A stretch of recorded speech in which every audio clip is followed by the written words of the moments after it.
D'accord, on va prier sur le prophète et commencer au nom de Dieu dans l'espoir. Ça commence dans un endroit entièrement recouvert de glace, et plus précisément dans les montagnes rocheuses en 1957. On voit une femme dans une cabine téléphonique, elle compose un numéro à 7 chiffres et dit qu'elle s'appelle Hope et qu'elle appelle depuis le lac Alpine. C'est un camp de jeunes dans les montagnes. Elle parlait à quelqu'un et disait qu'elle avait rêvé des 7 chiffres et que ces chiffres étaient gravés dans la glace. Soudain, la ligne a été coupée. Ensuite, on part au nord de Denver en 1982. On voit alors Vinny, maintenant adulte, qui va à la salle de sport. Il s'en prenait à un nouvel élève. C'était parce qu'il lui avait dit qu'il ne semblait pas capable de s'occuper d'Abou Balaline tout seul. Sa sœur Gwen arrive et le réprimande. On apprend qu'il est devenu très nerveux depuis ce qui lui est arrivé autrefois. Alors qu'il marche, Ernesto les rejoint. C'est le frère de Robin, l'ami de Vinny qui est mort dans la partie précédente. On voit clairement qu'il y a une attirance entre lui et Gwen et il l'invite à une fête. C'est le groupe qu'elle aime et elle accepte. Elle était folle de joie. Après le départ d'Ernesto, Vinny lui dit qu'il ne sait pas pourquoi. Il se sent comme un cornichon à côté d'elle. Il continue alors à plaisanter et à rire un peu. Le soir, il était assis, contrarié. C'est parce qu'il pense tout le temps à ce qui lui est arrivé. Et mon cher, il n'arrivait pas du tout à surmonter ça et à vivre normalement. Et à force d'avoir peur, il se l'imaginait souvent devant lui. Mais sa sœur arrive et discute un peu avec lui. Mais il n'aimait jamais parler de ce qui lui était arrivé. Alors elle va se coucher et rêve d'un garçon au lac Alpin. Il était parti en excursion avec son école. Ensuite, elle le voit en train de fuir quelqu'un. Et malheureusement, cette personne arrive à l'attraper. Et justement, c'est ce genre de rêves qui lui font vraiment peur. Ensuite, elle le voit sous le lac en train d'écrire une lettre. Mais Vinny la réveille avant qu'elle ne s'égare dans le rêve et ne se mette à marcher en dormant. Il est choqué de voir que son corps est très froid. Et quand elle lui dit qu'elle a fait un mauvais rêve, il ne s'en soucie pas. Et quand elle lui a reparlé, il lui a dit « Ça suffit, garde un peu de rouge en toi. Je t'ai entendu et je ne veux pas le savoir, c'est bon. » Il la laisse et va se coucher. Le lendemain à l'école, une de ses camarades l'ajoute.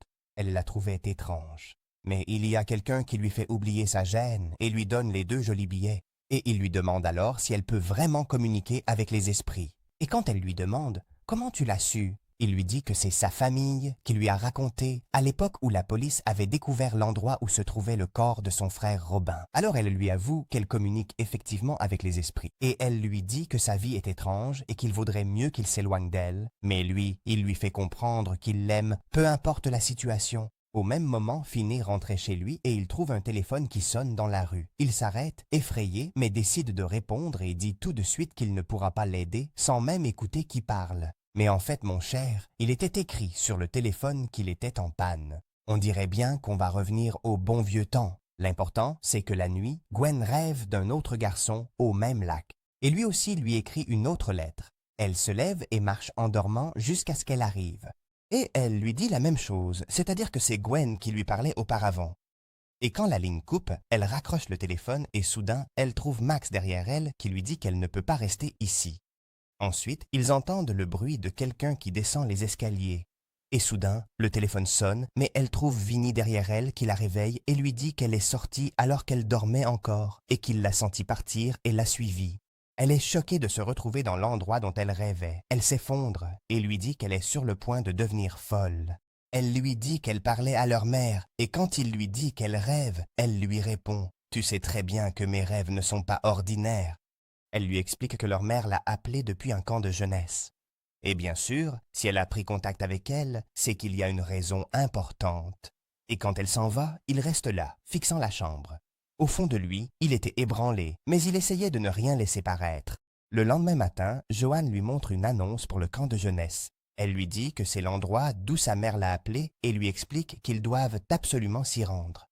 Mais lui... Alors, il se met à pleurer devant elle et lui dit que personne n'a vécu ce qu'il a vécu et qu'il ne veut plus jamais ressentir ce qu'il a ressenti autrefois. Il explique qu'il avait très peur à l'époque et qu'il ne veut plus jamais avoir peur. Mais elle l'encourage et lui dit que c'est l'homme le plus courageux qu'elle connaisse.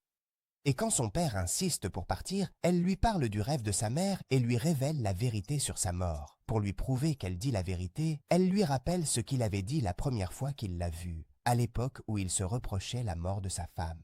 Elle le rassure et lui dit qu'il n'est pas responsable de sa mort. À ce moment-là, Finny se sent encore plus encouragé à rendre justice à sa mère. Le matin, ils avaient réussi à sortir l'un des 3 que Mando avait pu atteindre. La nuit tombe sur eux sans qu'ils aient fait de nouvelles avancées, et Gwen va s'allonger à côté de cette fille pour se reposer.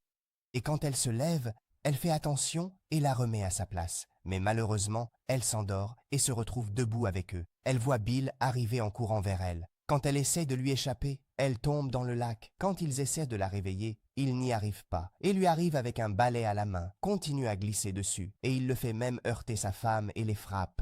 À ce moment-là, Gwen avait réussi à les rejoindre et essayait de les sortir, mais Bill casse la glace près de la corde et la fait tomber. Il essayait de l'arrêter, mais leur père court et saute pour attraper la corde. Il voit le tonneau que Gwen essaie de sortir et elle réussit à le faire remonter. Mais Bill était derrière Finn. Il l'attrape et lui dit qu'il se souvient du sentiment qu'il a ressenti à ce moment-là. Maintenant, c'est à son tour de le ressentir, mais Finn prend son courage à 2 mains et parvient à le frapper. Gwen, celle du rêve, apparaît et l'achève, lui disant qu'elle lui a préparé une surprise. Et chaque fois que l'un des 3 garçons s'approchait d'elle, elle le faisait tomber. Et soudain, il les voit devant lui et comprend qu'elle a réussi à les libérer pendant qu'elle le frappait et lui retirait le masque. À ce moment-là, il devient très en colère et commence, mon cher, à devenir faible. Puis Finn continue de s'en prendre à lui et lui dit qu'il n'a pas peur de lui. Ensuite, il le fait descendre dans le lac et les esprits des 3 garçons le tirent vers le fond. Gwen se réveille enfin après qu'elle et Finn aient gagné et elle a réussi à libérer les garçons. Le lendemain matin, Mondo appelle les familles des 3 garçons pour les informer et Gwen et Finn se préparent à partir, mais elle entend la sonnerie du téléphone. Et quand Finn ne l'entend pas, il lui dit « Alors, ce téléphone doit être pour toi. » En effet, elle répond, et c'est sa mère qui est au bout du fil. Elle lui dit qu'elle est très fière d'elle et qu'elle aime beaucoup Gwen et Finn. Elle lui demande aussi de transmettre ses salutations à Finn et de lui dire qu'elle l'aime. Et elle lui dit également de transmettre les salutations de Robin. Quand Gwen demande si elle restera maudite, sa mère répond que ce n'est pas une malédiction. Voilà comment le film se termine. Laisse un like et abonne-toi pour ne rien manquer. Active la cloche pour les notifications, donne ton avis en commentaire et à bientôt pour le prochain film.